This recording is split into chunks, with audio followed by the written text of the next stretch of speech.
What is up? What is up, Outcome Reach family? What is up, YouTube? We are back with another one today. And today we are going to be going over another top-down analysis, number 2 in the series. So, top-down analysis today on Euro CHF, right? So let's get right into it. So, on these top-down analysis, right? They are hindsight, and it's sort of like a kind of like a back testing type of series for you guys. In a short description of what we're doing in these videos. A lot of you guys have requested these types of videos, so I'd be more than happy to give you guys any ideas, that you would like to see from me. All you have to do is just comment down below any ideas, that you guys can think of, and I would try my hardest and my best to, you know, give you guys your ideas. But on this top-down analysis right here on Euro CHF, first thing that really, really, really stands out is this huge imbalance right here, this huge sell side slippage, right?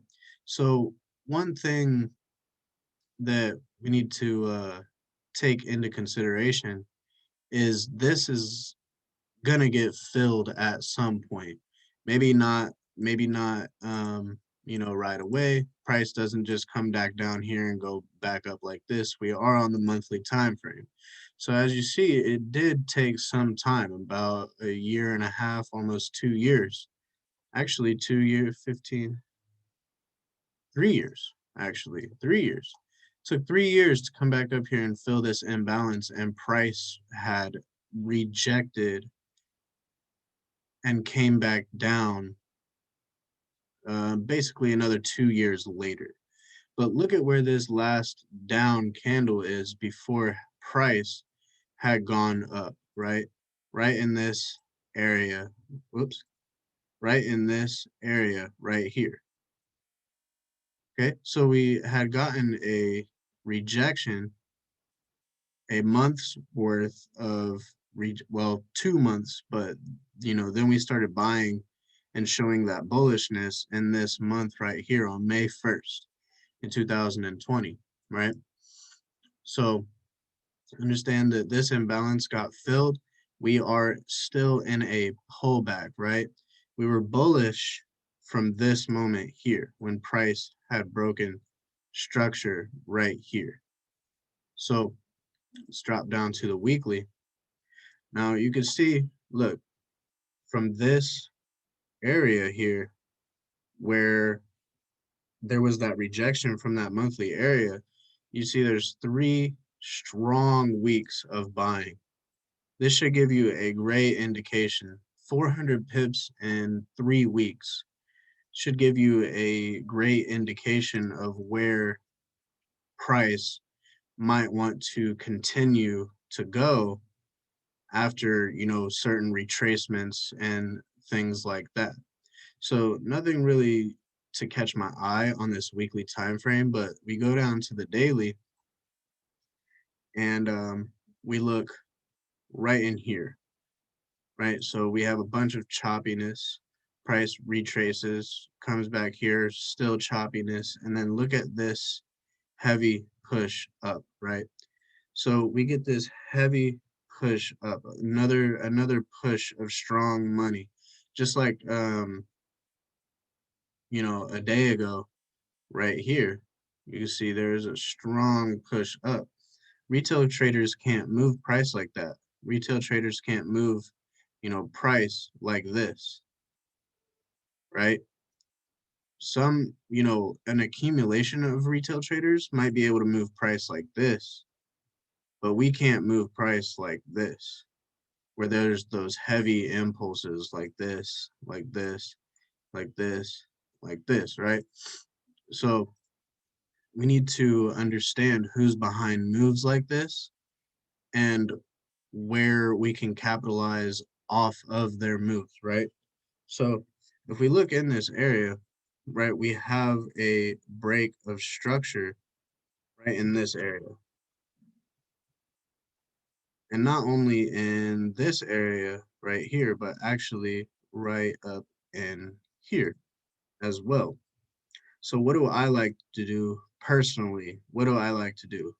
Well, whenever I see a break in structure, and there's also some relatively equal highs, we'll get to that here in a second. Whenever I like to see a break of structure, I like to place my fibs from that low to the high that was created before that correction, while that correction was being made, to see, where I can find potential entries, right? And you see structure broke around here, structure broke around here. There's a lot of confluence around this area in particular right here, right? Now what we'll want to look for, as price gets to that point of interest, you'll want to basically look for the same thing, right? Everybody always asks me, what's your confluences when price gets to your point of interest? Like, what do you look for? Uh, I look for the same stuff I look for on higher time frames. It's really all it is. I don't pull out some like secret sauce book and do something completely different than I do from the higher time frames to the lower time frame. None of that. None of that. I do exactly what I do from the higher time frames, from the monthly perspective, all the way down to the 15-minute and 5-minute if I feel the desire that I need to go down that low. But usually, 15-minute is probably the lowest that I go. But, you know, nonetheless, same thing every time frame, right? Break of structure and then find my point of interest. Um, and if there is no break of structure for me, there is no trade, right? It's just that simple. So let's take a look at what happened in this area, say on the 4-hour time frame here. Now, now we drop down to the 4-hour time frame here, and price has, you know, hit our entry. So let's say we don't see that yet, but what can we see right here? So let's do we're gonna do 2 pauses this video, and this is gonna be one of them.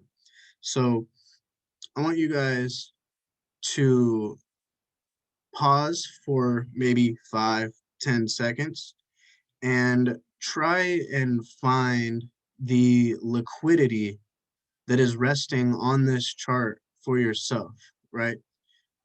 I want you guys to try and find where there is liquidity on this chart. And I'll give you guys a hint, right? It is a double top. Okay? That's the only hint I'm giving you, right? So go ahead and pause for maybe 5-10 seconds and then we'll get right back to it. All right. So I think you guys had enough time to find the liquidity.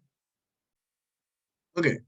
So right here we have this double top up here, right? So this is telling me that maybe we might have chances to come back to this area, right? There might be a chance that we can come back to this area. It might not happen right away, might not happen tomorrow, might not happen next week, next month, right? But we have an idea that price might get back up into that area, right? So what we can see from where price is right now, before it gets down to our point of interest, we see minor structure being broken, right? We see minor structure being broken. So right here, let me just copy and paste this one. You see there's a break in minor structure right here. And minor would be 4-hour and below. Major would be daily and anything above that, right? Your major time frames and your minor time frames. That's one of the easiest ways to look at it. Okay. So we have minor structure that got broken here, right? Now look, one thing that I can look for after structure gets broken right in this area. Let me place that right just there, right? So one thing that I can look for now is boom, okay, you see this inefficiency after this sell side slippage, okay, which also lies around my 62, okay? So now we can delete that for the mess. But you see this inefficiency, price maybe during, this started at 12, so it's a 4-hour candle. So during London session, basically, we had that fake out up to fill that inefficiency and then to continue to the downside, which resulted in a continuation of lower time frame bearishness going towards the direction of our point of interest. So here we are in our point of interest, right? And we can see a rejection now. We see the rejection, and you know what we do, what we trade, what we look for literally doesn't change from bearish to bullish, bullish to bear, higher time frames to lower time frames. What we look for, me personally, and if you learn from me, what we look for does not change. It doesn't change, right? So first things that we see right in this area, we have liquidity right here. And we're talking about after the rejection, right? Like after this big impulse, we have a breaking structure here. And also even we have another break in structure here, right? You can see price came up, closed above this area, and also even we got closes above the wick on a after the open, after the weekly open. You see this big gap right here. This was probably a Friday going into a Sunday. And yeah, so right here, we're gonna do another pause. All right. So after after you noticed after you noticed that price was rejecting from your point of interest down here, right? And we finally got that break in structure that we were looking for. I want you guys to take another, 5 to 10 seconds maybe to spot where you think where my eyes would be looking for a point of interest, right? Where do you guys think that would be a very optimal area for entry in this setup after, whoops, after seeing, okay, price is rejecting from my daily time frame. I don't want to, just enter from that daily area because I'm not sure, what the risk may be like. I want to wait until there's a rejection from that higher time frame point of interest to then maybe drop down to the 4 hour, the 1 hour to find a better risk to reward setup. So let's go ahead and pause for 5-10 seconds and you guys try and find which point of interest that would be very high probable. All right, I will see you guys in about 5 seconds. All right, everybody got it? Everybody got it? Okay, so let's see here. If you chose this point of interest right here, this last down candle before this huge buy up, right? This buy side inefficiency or slippage, excuse me, this buy side slippage that resulted in breaking structure, right? And we don't just go off of any break of structure. This is why it's very important to have that higher time frame point of interest. Because when you start seeing, right, like look, there was a break of structure right here to the downside, right? But would you sell right here knowing that it's in your daily higher time frame point of interest? No. Now, if price continued to go like this, right, and move lower, then yes, this daily point of interest would be invalid and sells would continue on. But that wasn't the case. So if you chose this candle right here, this engulfed candle, then you are correct. So one interesting thing to add on to this is I always like that -10 fib level as a as a take profit, you could say. So one thing to take into consideration, liquidity is targets, right? Well, what's just above that target? This around this -10 fib area. So our entry could have been here, right, in these areas, which would have been a result in 4 pip 4 pip drawdown, and take profit could have been just above this liquidity or right around this -10 fib area, which is 130 pips, right? So that's why I like that -10.